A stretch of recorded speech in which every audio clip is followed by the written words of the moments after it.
अस्सलाम वालेकुम दोस्तों, मेरा नाम है मंसूर इकबाल और आप देख रहे हैं मेरा YouTube channel UAE technical engineering. तो आज की इस वीडियो में हम देखेंगे कि स्नाइडर पीएलसी लोगो जो है उसकी हम किस तरह प्रोग्रामिंग करते हैं और क्या तरीक़ेकार है। इसके लिए जो सॉफ्टवेयर यूज़ किया जाता है उसका नाम है ज़ीलियो सॉफ्ट 2। ठीक है, ये स्नाइडर का एक्चुअली बेसिक सॉफ्टवेयर है। तो ऑलरेडी मैंने इसको इंस्टॉल किया अपने लैपटॉप में। अगर इसको इंस्टॉलेशन की आपको वीडियो देखनी है तो इसके लिए एक अलग मेरी ऑलरेडी यूट्यूब में वीडियो मौजूद है, वो आप जाके तो देख सकते हैं। ठीक है, तो डाउनलोड का यूट्यूब से गूगल से आप इसको डाउनलोड करके इंस्टॉल करने के बाद कुछ इस तरह का इसका मेन्यू आता है। चलें इसको ओपन करते हैं और देखते हैं कि आज की हमारी इस वीडियो में हम इसमें कुछ बेसिक सेटिंग और उसके बेसिक पैरामीटर या बेसिक जो प्रोग्रामिंग होती है वो हम देखेंगे। ठीक है, तो ये अभी हमारे पास ओपन होने के बाद कुछ इस तरह बता रहा है क्रिएट अ न्यू प्रोग्राम, या हमारे पास कोई पुराना प्रोग्राम पढ़ना हो तो हम इसके क्या कहते हैं कि न्यू प्रोग्राम, हमें आज नया प्रोग्राम कुछ सीखेंगे। तो ये हमारे पास पूछ रहा है कि कौन सी पीएलसी है इसमें, क्योंकि पीएलसी के बहुत सारे मॉडल हैं। ठीक है, सपोज मैं ये ओपन करता हूँ तो हमारे पास आज के लिए जो पीएलसी है वो ये मैंने सेलेक्ट की है। इसमें है 24 वोल्ट डीसी। ठीक है, 24 वोल्ट डीसी एक्चुअली क्या है, पॉजिटिव नेगेटिव ये इसको देंगे तो जो इसकी इंटरनल मेमोरी को चलाने के लिए यूज़ होती है वो 24 वोल्ट डीसी है। I1, I2, I3, I4 ये जो इसकी है ये इनपुट्स कहलाती हैं, इनपुट्स 24 वोल्ट डीसी। तो 24 वोल्ट डीसी यहाँ पे हमारी इनपुट्स आएंगे और आउट में हमारा 5 एम्पेयर होता है, लेकिन ये बेसिक रिले होती है, इसकी स्मॉल रिले होती है। तो इसके लिए हम इसमें 220, 24 वोल्ट AC DC कुछ भी है तो बेसिक समझ लें ये रिले है, एक मतलब मैग्नेटिक रिले इसके अंदर है। Q1 2 3 4 5 और QA तो मतलब 9 और 10, तो 10 इसमें रिले हैं। तो इस PLC का बेसिक जो मॉडल है वो है SR3 B261BD। B261BD model number है। तो चलें इस पे जाते हैं, इस पे जाके हम इसको सर्च करते हैं कि इसका ये मॉडल नंबर कहाँ पड़ा हुआ है। हमारे पास कौन सा मॉडल नंबर था, SR3, तो SR3 हमको इसमें नहीं मिल रहा। दूसरी PLC पे क्लिक करते हैं तो SR3 B261BD, दोबारा चेक करते हैं B261BD, तो ये है सेम से मॉडल। ओके, नेक्स्ट करते हैं। अभी यहाँ पे ये हमारे पास पूछ रहा है कि हमको इसके साथ कुछ एक्सटेंशन लगानी है। एक्चुअली कुछ पीएलसी के साथ हमें कुछ इनपुट्स या आउटपुट ज़्यादा चाहिए, तो एक सेम पीएलसी के साथ एक्सटेंशन लगा के हम उसकी रिले की और इनपुट और आउटपुट की जो तादाद है वो ज़्यादा या कम करना चाहिए तो हो सकती है। तो ठीक है, तो हमें कुछ एक्सटेंशन अभी ज़रूरत नहीं है, फिलहाल हम बेसिक बिल्कुल इसका सिंपल बेसिक प्रोग्राम सीखेंगे। तो ऐड करने की कुछ भी ज़रूरत नहीं, सिंपल मैं इसको नेक्स्ट करता हूँ। यहाँ पे एक बेसिक चीज़ है कि हमको डायग्राम FBD या लेटर में बनानी है, तो किस तरह की हमको बनानी है। हम लेटर में क्लिक करके नेक्स्ट करते हैं। ठीक है, तो नेक्स्ट होने के बाद हमारी जो व्यू है वो कुछ इस तरह आ जाता है। इसको मैं क्लोज कर देता हूँ और ये आ गया हमारा इसका PLC का फर्स्ट पेज। ठीक है, इसमें कुछ बेसिक चीज़ें हैं जो मैं बताना चाहूँगा। उसमें फर्स्ट से पहले चीज़ ये है I। तो I ऑलरेडी हमने PLC में देखा था I1 2 3 4। तो ये क्या होता है, ये I1 I2 I3 I4 मतलब ये इसकी इनपुट है, टोटल इनपुट्स है। ठीक है, ये Z है, Z इसके बारे में हम बाद में देखेंगे। आगे आ गया M में इसके मुख्तलिफ किस्म की रिले होती हैं, मतलब इसको मैग्नेटिक कंडक्टर भी कह लें, लेकिन ये जो कंडक्टर है ये इसका इंटरनल कंडक्टर है, ना कि आउट। ये इंटरनल कंडक्टर किस तरह, ये मतलब अगर M है, सॉरी ये अगर M को मैं यहाँ पे सिलेक्ट करके यहाँ पे लेकर तो ये एक तरह का कंडक्टर है, कंडक्टर की तरह ही काम करेगा, या जस्ट सपोज रिले समझ लें। तो ये इस PLC के अंदर ही रहता है। इसकी कुछ टोटली जो वो तादाद है इसके अंदर M1 से लेकर MV तक इसकी टोटल है। इसके साथ कमेंट्स में और इसके NONC सारे हो जाते हैं। ठीक है, इसको मैं डिलीट कर रहा हूँ। इसके नेक्स्ट है टाइमर। तो टाइमर जो है ये टाइमर इसमें एक तरह के नहीं, इसमें टाइमर बहुत ज़्यादा किस्म है। तो आज हम देखेंगे, आज हम इसमें बेसिक जो टाइमर है वो कौन सा यूज़ करते हैं, कौन सा प्रोग्राम बनाते हैं। तो ये इसके बेसिक टाइमर हैं। टाइमर इसमें तकरीबन इसके टाइमर की 16 तादाद है। मैक्सिमम जो टाइमर की जो लिमिट है इस PLC में वो 16 है। तो ये टाइमर की रिले और इसकी क्या कहते हैं इनपुट आउटपुट के लिए और NONC इस तरह पॉइंट इसके हैं। ये भी अभी मैं डिलीट कर रहा हूँ। ठीक है, आगे नेक्स्ट चले जाते हैं। तो इस तरह काउंटर है।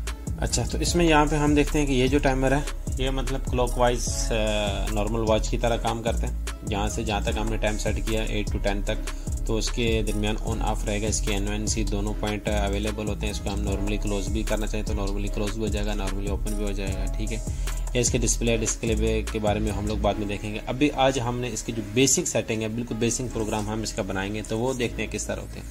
सपोज़ हम लोग I1 को ले लेते हैं, यहाँ पे लेकर आइए, इसका इनपुट है। आउटपुट में हम फ़र्ज़ करते हैं जी हमें Q1 चाहिए, ठीक है, तो Q1 किया। इसी तरह I2 ले लिया, I2 इनपुट हो गया और इसके आउटपुट हम ले लेते हैं Q2 को। इसी तरह I3 ले लिया हमने, ठीक है, और यहाँ पे आके हमने Q3 ले लिया। अच्छा, अभी ये सीधा सीधा हम इसको एक नॉर्मल डायग्राम बना देते हैं। जैसे इनपुट में ले Q1 स्टार्ट हो जाए, ठीक है, और जैसे ही Q1 स्टार्ट होगा तो चलो इसको भी ऐसे बना देते हैं। यहाँ पे अभी हम थोड़ी सी इसको NO कर देते हैं, Q1 NO और Q2 NO, ठीक है, तो ये हमारी दोनों NO हो गए। तो अभी क्या होगा कि जैसे ही I1 में सिग्नल आएगा Q1 चल जाएगा, मतलब इसकी नंबर 1 रिले ऑन हो जाएगी। I2 में सिग्नल आएगा Q2 चल जाएगा। लेकिन अगर I3 में सिग्नल आता है तो Q3 तब तक नहीं चलेगा जब तक I1 और I2 स्टार्ट नहीं है। इसको हम चेक करने के लिए सिमुलेशन पे जाते हैं, ठीक है, रन की कमांड पे क्लिक करते हैं और यहाँ पे हमारे पास है I1 को क्लिक किया तो देखें Q1 स्टार्ट हो गया। I2 को क्लिक किया तो Q2 स्टार्ट हो गया और I3 को क्लिक किया तो Q3 स्टार्ट हो गया। लेकिन अगर I1 बंद होता है तो Q3 बंद हो जाएगा और अगर I2 बंद होता है तो भी Q3 बंद हो जाएगा, क्योंकि हमने इन Q1 और Q2 की NO पॉइंट हमने इसमें इस्तेमाल किए हैं। ठीक हो गया, ये हो गया इसका कुछ बेसिक। अभी आज की इस में हम क्या करते हैं, बना लेते हैं 1 ड्यूटी 1 स्टैंड बाई सिंपली। तो 1 duty 1 stand by 10 hour 20 hour के थ्रू भी हो सकता है, 5 आवर के थ्रू भी हो सकता है, जैसे आप बना चले 12 आवर करके हम लोग एक चीज़ बनाते हैं। तो उसको सामने करने के लिए हम इसका बेसिक टाइमर लेते हैं। इसको भी मैं डिलीट कर रहा हूँ, ठीक है। ये टाइमर है, इस टाइमर को लेकर मैं यहाँ पे आ गया, टाइमर T1। इसे जाके मैं कर लेता हूँ जी M1 ऑन, M1 की कॉइल, ठीक हो गया। मतलब ये टाइमर ऑन होएगा तो M1 चल जाएगा, ठीक है। अभी हमारे आउटपुट क्या है जी, I1 स्विच नंबर 1 और I2 स्विच नंबर 2, ये दो हो गए पॉइंट। अभी हम लोग क्या करेंगे, इसके आउट Q1 हो गई, सॉरी Q1 की कॉइल ये है Q1 और ये Q2, मतलब ये पंप 1 ये पंप 2, ठीक है। तो इसके लिए हम लोग क्या करेंगे, अभी M1 की NO पॉइंट चाहिए हमें। M1 की NO पॉइंट हम लोग यहाँ पे ले आते हैं और M1 की NC पॉइंट हम लोग यहाँ पे रख लेते हैं, ठीक है। मतलब अगर ये रिले ऑन है तो ये वाला कनेक्टर नंबर 1 चल जाए और M1 अगर क्लोज है, ओपन है, ठीक है, तो ये वाला चल जाए, ठीक है। इसकी नॉर्मली NONC हमने यूज़ की है। तो इसको चेक करने के लिए हम टाइमर ले लेते हैं, मतलब एवरी डे कर लेते हैं, सैटरडे ट्यूसडे वेडनेसडे जो भी है, कौन से दिन आपको सिलेक्ट करने हैं वो आप सिलेक्ट कर लें। मैं अभी सपोज पूरा वीक सिलेक्ट कर लूँ। सिंपली मैं इसको रखता हूँ जी 6 बजे सपोज स्टार्ट हो जाए और शाम के 6 बजे हो जाए बंद, ठीक है। तो ये 6 बजे स्टार्ट होएगा, शाम के 6 बजे बंद हो जाएगा, ठीक है। ओके किया तो ये सुबह 6 से शाम 6 के दरमियान एक पंप को चलाएगा और दूसरे शाम के 6 से मॉर्निंग 6 बजे तक ये दूसरा पंप चलाएगा। ये तो होगा एक सिंपल टाइमर। अभी हम थोड़ी सी इसकी लेंथी डायग्राम बनाते हैं, मतलब हमारे पास कुछ फ्लोट्स हो जाएं। अभी I1 को हम फ़र्ज़ कर लेते हैं फ्लोट स्विच नंबर 1 है और यहाँ पे I2 को हम रख लेते हैं सपोज प्रेशर स्विच है और I3 को हम रख लेते हैं स्विच नंबर 1 ऑटो का, ठीक है, और I number 4 switch number auto 2। इसको मैं साथ में लिख भी लेता हूँ कमेंट्स में जाके, FLOUT फ्लोट स्विच या FLT फ्लोट स्विच लिख लेता हूँ, TCH, ये फ्लोट स्विच हो गया, ठीक हो गया, ये नंबर 1। और I2 में हमने क्या बोला था, प्रेशर स्विच है, PRU प्रेशर स्विच, ठीक है, प्रेशर स्विच हमने इसको किया।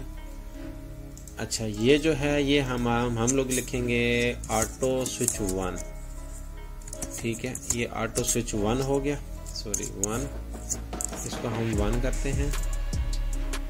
उसके बाद दूसरे पे चले जाते हैं, इसको हम लोग रख लेते हैं ऑटो स्विच 2, ऑटो स्विच 2, ठीक है, जो हमारे कंट्रोल पैनल के डोर पे होते हैं। ये तो भी हमारे पास बेसिक वो टर्मिनल, मतलब ये हमारे दो।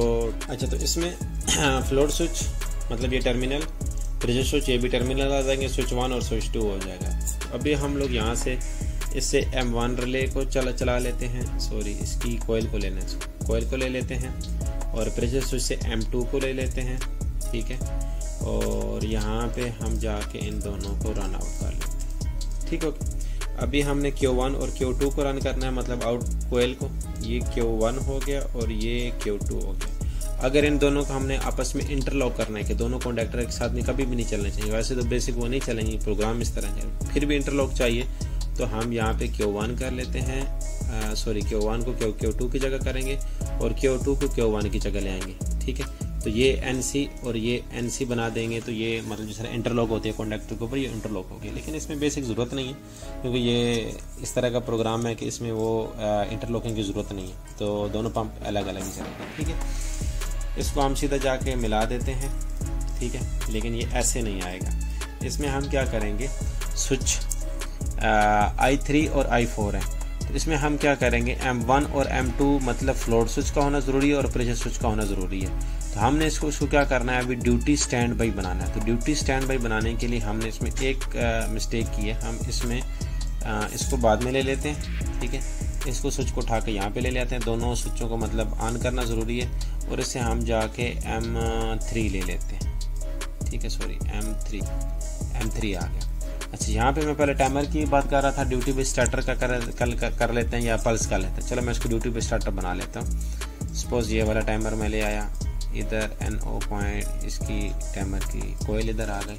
अभी कोयल पे जाएंगे तो इसमें मुख्तलिफ़ किस्म के फंक्शन है। मुझे चाहिए समझ लें कि एवरी 6 आवर के बाद मुझे पंप चेंज करना है। एक तो होता है लैचिंग रिले के साथ, वो तो हर एक पल्स के साथ मिलेगा। ठीक है, 1 पल्स 1 शूट, वो एक चीज़ अलग है। हम अभी इसको कहते हैं फ्लशर यूनिट। फ्लशर यूनिट मतलब एवरी 6 आवर या हम इसको 6 आवर नहीं कर लेते हैं।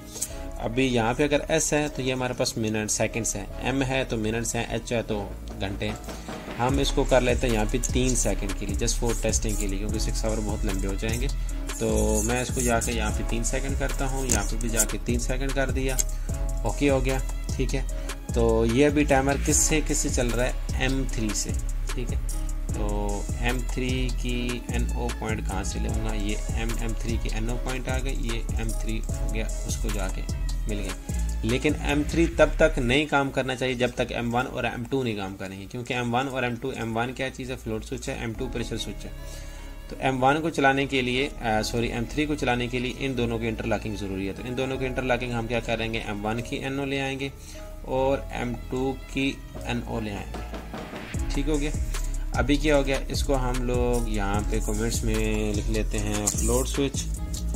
ठीक है, और इसको हम लोग लिख लेते हैं pressure switch, PRE pressure switch. तो ये दोनों आ गए जी। ठीक है, मतलब हमारे दोनों जो स्विच हैं डोर पे वो ऑटो में होना ज़रूरी है। फ्लोट स्विच का टैंकी के अंदर पानी होना ज़रूरी है ताकि फ्लोट स्विच काम करे, और प्रेशर स्विच जैसे ही सिग्नल देगा तो ये वाला काम करना स्टार्ट कर दे। एक काम तो ये हो गया। सेकंड चीज़ हम इसके साथ क्या करेंगे कि ये टाइमर हमारा T1 हो गया, तो अभी टाइमर की NO NC हम सिंपली कॉन्डक्टर 1 और कॉन्डक्टर 2 चला लेंगे। तो ऐसा करते हैं जी, टाइमर T1 की NO पॉइंट मैं यहाँ पे यूज़ करता हूँ। ठीक है, सीधे जाके हम Q1 चला लेंगे क्योंकि आउट रिले हमें चाहिए, बहुत लंबा हो गया प्रोग्राम। और इसी तरह टाइमर T1 की NC, तो NC बनाने के लिए इसी के ऊपर राइट क्लिक करेंगे, नॉर्मली क्लोज आ जाएगा। यहाँ पे जाके Q2 को, सॉरी इसको नहीं, Q2 की कोयल को लेके जाता हूँ और ये, तो ये अभी क्या हो गया कि हमारा प्रोग्राम कंप्लीट हो गया। अभी इसको जाके हम लोग टेस्ट करते हैं। ठीक है, तो 3-3 सेकंड की हमने टाइमिंग दी थी। सिमुलेशन पे जाते हैं, कमांड रन देते हैं, रन हो गया। अभी देखिए I1 I2 सब में इसमें पावर आ रही है, लेकिन सिर्फ हमको सिग्नल देना बाकी है।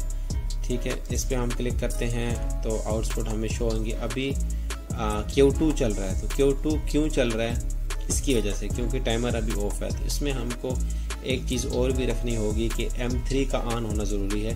तो M3 जब तक स्टार्ट नहीं है तो ये दोनों नहीं काम करने चाहिए। ठीक है, तो M3 की NO पॉइंट भी मैं दे देता हूँ इन दोनों में, इसमें भी M3 दे दिया और इसमें भी जाके M3 दे दिया। अभी सिमुलेशन करता हूँ, रन किया। ठीक है, तो अभी Q1 और Q2 स्टार्ट नहीं है, देखें क्योंकि इसमें देखते हैं जी, जैसे I1 में सिग्नल आया तो I1 हमारे पास क्या था, फ्लोट स्विच ओके हो गया। हमें एक सिग्नल मिल गया PLC में कि M1 रिले हमारी ऑन है, जो उसकी इंटरनल रिले होती है। फ्लोट स्विच ऑन होने से हमारी एक इंटरनल रिले ऑन हो गई, लेकिन हमारा साथ में प्रेशर स्विच भी ऑन होना ज़रूरी है। तो I2 में जब सिग्नल आएगा तो हमारा प्रेशर स्विच भी हो गया ऑन, लेकिन ये फिर भी काम नहीं कर रहा है क्योंकि जो डोर पे दोनों स्विच हैं वो दोनों के दोनों बंद हैं। स्विच 1 और स्विच 2 को हम जब डालेंगे ऑटो में उसके बाद जाके ये काम करेगा। अभी देखें Q2 और Q1 3-3 सेकंड के साथ काम कर रहे हैं। अभी इसमें से समझ लें हमारे पास अभी प्रेशर स्विच शट डाउन हो गया, प्रेशर पूरा हो गया। प्रेशर स्विच जैसे ही बंद होएगा तो हमारा टोटल सर्किट बंद हो गया, ठीक है।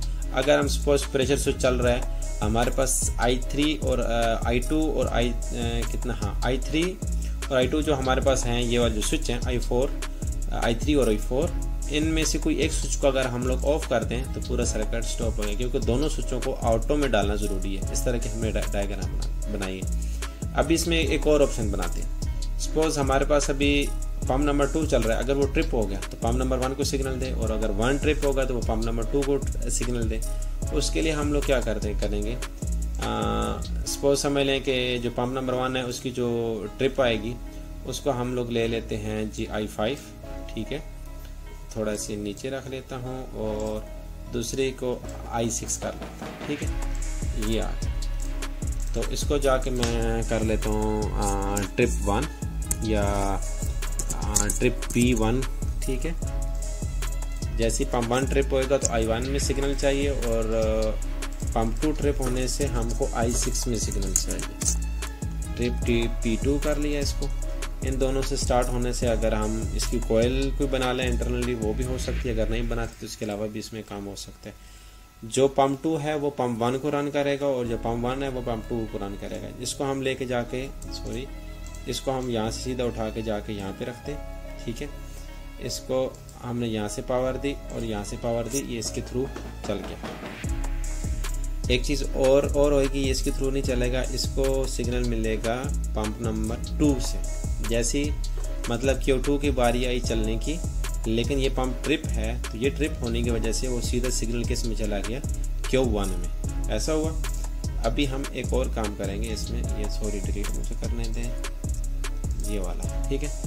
अभी जो I5 है ट्रिप 2, जैसे इधर NO आएगा तो यहाँ पे इसकी एक NC की हमें कमांड देनी है लास्ट में। तो ये कितना था, TR I5 है, तो I5 हम ये उठा के यहाँ पे रखते हैं। इसको हम नॉर्मली क्लोज बना देते हैं। जैसे मतलब ये नॉर्मली ओपन है, नॉर्मली क्लोज में आएगा तो नॉर्मली ओपन हो जाएगा, Q2 ऑटोमेटिकली स्टॉप हो जाएगा। सेम यही फंक्शन हम लोग अभी पंप 2 के साथ करेंगे। इसको उठा के इसको यहाँ से कट आउट करके हम यहाँ पे ले आते हैं, ठीक है। इसको चलाने के लिए हमको इसका क्या कहते हैं, Q1 से सिग्नल चाहिए। तो Q1 से सिग्नल लेने के लिए हम लोग क्या करते हैं जी, इसको एक सेकेंड, इसको हटा दिया। इसको उठा के मैं यहाँ पे लेता हूँ, अभी जगह बहुत कम है, इसको यहीं पे रहने देता हूँ, यहाँ पे रख लिया। अभी Q1 को हमारा सिग्नल जाना था, T1 भी आना है, M3 भी आना, लेकिन Q1 ट्रिप हो गया। तो Q1 ट्रिप होने से तो क्या हुआ कि Q1 इधर से सिग्नल दे रहा है लेकिन ओवरलोड ट्रिप है, तो हम Q1 की NO पॉइंट ले लेते हैं, ठीक है, सिंपली, ठीक है। Q1 की पॉइंट ले लें वो भी चलेगा, और अगर Q1 की ट्रिप कोई नहीं लेते, M3 और T1 की NO लेते हैं तो वो भी चलेगा, ठीक है। यहाँ पे क्या हुआ, M3 है और T1 टाइमर T1, ये दोनों NO में है। अगर सपोज I6 का मतलब है ट्रिप 2, अगर पंप नंबर 2 ट्रिप होता है, पंप नंबर 2 I5 था, ये वाला पंप नंबर 2 था, और इसको पंप नंबर 1 करना है, इसको पंप नंबर 1 कर दिया। अगर T1 टाइमर M3, ठीक है, सपोज M3 का meaning float switch, pressure switch, और दोनों स्विच अगर ऑटो में है तो M3, अगर वो सारे ओके हैं, और पंप नंबर 2 जब ट्रिप होता है, पंप नंबर 1 ट्रिप होता है तो वह पंप नंबर 2 का ऑटोमेटिकली सिग्नल देगा। लेकिन जब ये सिग्नल देगा I6, तो I6 की हमको यहाँ पे NO पॉइंट यूज़ किया है, तो इसी की NC पॉइंट हम इसमें जाके यूज़ कर लेंगे। इसको सिंपली राइट क्लिक करके नॉर्मली क्लोज कर लेते हैं। तो इसकी जो NO पॉइंट यहाँ पे यूज़ किया, इसकी NC यहाँ पे आ गई। अगर यहाँ पे NC यूज़ किया तो यहाँ पे NO आ गया, सिंपली इसका अपोजिट कर दिया। अभी हम दोबारा जाते हैं सिमुलेशन में, ठीक है, रन पे क्लिक करते हैं, ओके। अच्छा, तो इसमें देखते हैं जी, जैसे I1 में सिग्नल आया तो I1 हमारे पास क्या था, फ्लोट स्विच ओके हो गया। हमें एक सिग्नल मिल गया PLC में कि M1 रिले हमारी ऑन है, जो उसकी इंटरनल रिले होती है। फ्लोट स्विच ऑन होने से हमारी एक इंटरनल रिले ऑन हो गई, लेकिन हमारा साथ में प्रेशर स्विच भी ऑन होना ज़रूरी है। तो I2 में जब सिग्नल आएगा तो हमारा प्रेशर स्विच भी हो गया ऑन, लेकिन ये फिर भी काम नहीं कर रहा है, क्योंकि जो डोर पे दोनों स्विच हैं वो दोनों के दोनों बंद हैं। स्विच 1 और स्विच 2 को हम जब डालेंगे ऑटो में, उसके बाद जाके ये काम करेगा। अभी देखें Q2 और Q1 3-3 सेकंड के साथ काम कर रहे हैं। अभी इसमें से समझ लें हमारे पास अभी प्रेशर स्विच शट डाउन हो गया, प्रेशर पूरा हो गया। प्रेशर स्विच जैसे ही बंद होएगा तो हमारा टोटल सर्किट बंद हो गया, ठीक है। अगर हम सपोज प्रेशर स्विच चल रहा है, हमारे पास I3 और I2 और I3 और I2 जो हमारे पास हैं, ये वाले जो स्विच हैं I3 और I4, इनमें से कोई एक स्विच को अगर हम लोग ऑफ कर दें तो पूरा सर्किट स्टॉप हो गया, क्योंकि दोनों स्विचों को ऑटो में डालना ज़रूरी है। इस तरह की हमने डायग्राम बनाई है। अभी इसमें एक और ऑप्शन बनाते हैं। सपोज हमारे पास अभी पंप नंबर 2 चल रहा है, अगर वो ट्रिप हो गया तो पंप नंबर 1 को सिग्नल दे, और अगर 1 ट्रिप होगा तो वो पंप नंबर 2 को सिग्नल दे। उसके लिए हम लोग क्या करेंगे, सपोज समझ लें कि जो पंप नंबर 1 है उसकी जो ट्रिप आएगी उसको हम लोग ले लेते हैं जी I5, ठीक है। थोड़ा सी नीचे रख लेता हूँ और दूसरे को I6 कर लेता हूँ, ठीक है। ये आ गया। तो इसको जाके मैं कर लेता हूँ ट्रिप 1 या ट्रिप P1, ठीक है। जैसे पंप 1 ट्रिप होएगा तो I1 में सिग्नल चाहिए, और पंप 2 ट्रिप होने से हमको I6 में सिग्नल चाहिए। ट्रिप P2 कर लिया इसको। इन दोनों से स्टार्ट होने से अगर हम इसकी कोयल कोई बना लें इंटरनली वो भी हो सकती है, अगर नहीं बनाते तो इसके अलावा भी इसमें काम हो सकता है। जो पंप 2 है वो पंप 1 को रन करेगा, और जो पंप 1 है वो पंप 2 को रन करेगा। इसको हम लेके जाके इसको हम यहाँ से सीधा उठा के जाके यहाँ पे रखते हैं, ठीक है। इसको हमने यहाँ से पावर दी और यहाँ से पावर दी, ये इसके थ्रू चल गया। एक चीज़ और होगी, ये इसके थ्रू नहीं चलेगा, इसको सिग्नल मिलेगा पंप नंबर 2 से। जैसी मतलब Q2 की बारी आई चलने की, लेकिन ये पंप ट्रिप है तो ये ट्रिप होने की वजह से वो सीधा सिग्नल किस में चला गया, Q1 में। ऐसा हुआ। अभी हम एक और काम करेंगे इसमें, ये डिलीट मुझे करने दें, ये वाला, ठीक है। अभी जो I5 है ट्रिप 2, जैसे इधर NO आएगा तो यहाँ पे इसकी NC की हमें कमांड देनी है लास्ट में। तो ये कितना था, TR-I5 है, तो I5 हम ये उठा के यहाँ पे रखते हैं। इसको हम नॉर्मली क्लोज बना देते हैं। जैसे मतलब ये नॉर्मली ओपन है, नॉर्मली क्लोज में आएगा तो नॉर्मली ओपन हो जाएगा, Q2 ऑटोमेटिकली स्टॉप हो जाएगा। सेम यही फंक्शन हम लोग अभी पंप 2 के साथ करेंगे। इसको यहाँ से कट आउट करके हम यहाँ पे ले आते हैं, ठीक है। इसको चलाने के लिए हमको इसका क्या कहते हैं, Q1 से सिग्नल चाहिए। तो Q1 से सिग्नल लेने के लिए हम लोग क्या करते हैं जी, इसको एक सेकेंड, इसको हटा दिया। इसको उठा के मैं यहाँ पे ले रहा हूँ, अभी जगह बहुत कम है, इसको यहीं पे रहने देता हूँ। यहाँ पे रख लिया। अभी Q1 को हमारा सिग्नल जाना था, T1 भी आना है, M3 भी आना है, लेकिन Q1 ट्रिप हो गया। तो Q1 ट्रिप होने से तो क्या हुआ कि Q1 इधर से सिग्नल दे रहा है लेकिन ओवरलोड ट्रिप है, तो हम Q1 की NO पॉइंट ले लेते हैं, ठीक है, सिंपली, ठीक है। Q1 की पॉइंट ले लें वो भी चलेगा, और अगर Q1 की ट्रिप कोई नहीं लेते, M3 और T1 की NO लेते हैं तो वो भी चलेगा, ठीक है। यहाँ पे क्या हुआ, M3 है और T1 टाइमर T1, ये दोनों NO में हैं। अगर सपोज I6 का मतलब है ट्रिप 2, अगर पंप नंबर 2 ट्रिप होता है, पंप नंबर 2 I5 था, ये वाला पंप नंबर 2 था, और इसको पंप नंबर 1 करना है, इसको पंप नंबर 1 कर दिया। अगर T1 टाइमर M3, ठीक है, सपोज M3 का meaning float switch, pressure switch, और दोनों स्विच अगर ऑटो में है तो M3, अगर वो सारे ओके हैं, और पंप नंबर 2 जब ट्रिप होता है, पंप नंबर 1 ट्रिप होता है तो वह पंप नंबर 2 का ऑटोमेटिकली सिग्नल देगा। लेकिन जब ये सिग्नल देगा I6, तो I6 की हमको यहाँ पे NO पॉइंट यूज़ किया है, तो इसी की NC पॉइंट हम इसमें जाके यूज़ कर लेंगे। इसको सिंपली राइट क्लिक करके नॉर्मली क्लोज कर लेते हैं। तो इसकी जो NO पॉइंट यहाँ पे यूज़ किया, इसकी NC यहाँ पे आ गई। अगर यहाँ पे NC यूज़ किया तो यहाँ पे NO आ गया, सिंपली इसका अपोजिट कर दिया। अभी हम दोबारा जाते हैं सिमुलेशन में, ठीक है, रन पे क्लिक करते हैं, ओके। अभी हम अभी जाते हैं सिमुलेशन में, सिंपली रन पे क्लिक करते हैं, इनपुट आ गई, आउटपुट का हम आइकन इधर ले आए। अभी I1 जो था वो हमारे पास क्या चीज़ थी, सबसे पहले फ्लोट स्विच है, ठीक है, यहीं से हम लोग ऑन करते हैं। फ्लोट स्विच ऑन हुआ, देखिए M1 ऑन हो गया, ठीक है। I1 में सिग्नल मिल रहा, फ्लोट स्विच ऑन हो गया, मतलब टैंकी में आपका पानी है लेकिन आपका पंप स्टार्ट नहीं हो रही। क्यों नहीं हो रही? क्योंकि आपका प्रेशर स्विच ऑन नहीं है। अगर प्रेशर स्विच भी आपका ऑन हो गया तो भी आपके पंप स्टार्ट नहीं। क्यों? स्विच नंबर 1 स्विच नंबर 2 को ऑटो में डालना ज़रूरी है। स्विच 1 और स्विच 2 को जैसे ऑटो में डाला, M3 स्टार्ट हुआ और Q1 और Q2 हमारे 3-3 सेकंड के हिसाब से या 1 आवर 2 आवर जितनी हम टाइमिंग रखना चाहें उसके हिसाब से ड्यूटी स्टैंड पे बन गया।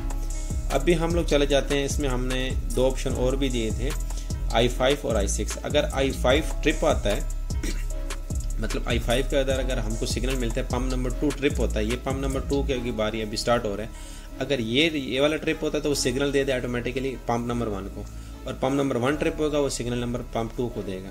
तो अभी मैं क्या करने जा रहा हूँ, पंप नंबर 2 की I5 जो सिग्नल था उसको मैं अगर ट्रिप करता हूँ, यहाँ से I5 है, यहाँ पे चला जाता हूँ, I5 पे क्लिक किया तो पंप 1 रन हो गया। क्यों? अभी टाइमर भी काम कर रहा है, सब कुछ काम कर रहा है, लेकिन क्या हुआ, वो वाला ट्रिप होने से इसने पंप नंबर 2 को भी यहाँ से भी ट्रिप किए, क्योंकि उसके ओवरलोड से इसको रिटर्न से सिग्नल मिला और ये पंप 1 चल गया। अगर इसको मैं रीसेट करता हूँ यहाँ से जाके, और यहाँ से I5 से जैसे उसका सिग्नल गायब हुआ और दोबारा ड्यूटी बेस स्टैंड में चल गया। और यही काम अगर हम पंप 1 को ट्रिप करते हैं, I6 ट्रिप P1 को, तो क्या हुआ, जैसे ये वाला ट्रिप हुआ इसने Q1 पंप 1 को स्टॉप किया और पंप 2 को लगातार चला दिया। अगर I6 का हम सिग्नल हटाते हैं तो वो सारा सिस्टम बाकी same to same duty base stand में काम कर रहा है। तो ये थी आज की हमारी बेसिक प्रोग्राम, बिल्कुल जिसे कहते हैं simple 1 duty 1 stand by with timer. Next हम इस पे लैचिंग रिले और 2 duty 1 stand by, 3 duty 1 stand by और मुख्तलिफ टाइमिंग के साथ, पल्स के साथ मुख्तलिफ इसमें, क्योंकि इसकी प्रोग्रामिंग बहुत ज़्यादा है, काफ़ी सारे इसमें फंक्शन है। तो आज इसमें जो हमने ये देखा था ये बिल्कुल सिंपल और बेसिक सिस्टम था, मतलब जिसे कहते हैं कि बिल्कुल सिंपल 1 ड्यूटी 1 स्टैंड बाई, और इसका ट्रिप का सिग्नल या कुछ और आपको सिग्नल चाहिए तो उसके थ्रू ये हो सकता है। 24 वोल्ट DC PLC जो थी लोगो, उसकी भी मैंने आपको फ़ोटो दिखाई, SRB26IB ऐसा कुछ उस मॉडल था, ये वाला ये मॉडल है B261DB। इस मॉडल के थ्रू अगर ये हमारी फाइल पूरी होगी, इसको हम सेव एज़ करते हैं, ठीक है। सेव एज़ करके सपोज मैं इसको कहाँ पे सेव कर रहा हूँ, ई में जाके कर देता हूँ। तो यहाँ पे मैं लिख देता हूँ स्नाइडर, SCHNEIDER स्नाइडर, लोगो कर देता हूँ 1 duty and 1 stand by, okay 1 stand by. ये मैंने प्रोग्राम को सेव कर दिया। सपोज हम फिर अब कभी यही प्रोग्राम हमें यूज़ हो तो यहाँ से जस्ट हम फाइल में जाके ओपन करके उस प्रोग्राम को दोबारा करना चाहें तो कर सकते हैं। ये सारा कुछ करने के बाद जस्ट यहाँ पे ट्रांसफ़र पे जाएं, ट्रांसफ़र प्रोग्राम पे जाएं, PC टू मॉड्यूल क्लिक करेंगे तो जस्ट आप डाटा केबल लगाएं और PLC में हो जाएगा। तो नेक्स्ट प्रोग्राम में हम PLC में किस तरह अपलोड करते हैं प्रोग्राम, या PLC का प्रोग्राम हमको लैपटॉप में कैसे लेके आना, ये वाला रन मॉड्यूल सारा कुछ, ये क्लियर प्रोग्राम और इसकी कोडिंग और इसमें कुछ पासवर्ड होते हैं और उसके डिस्प्ले के बारे में ये नेक्स्ट वीडियो में देखेंगे। तो thanks for watching my video and likes to my video. Thank you so much.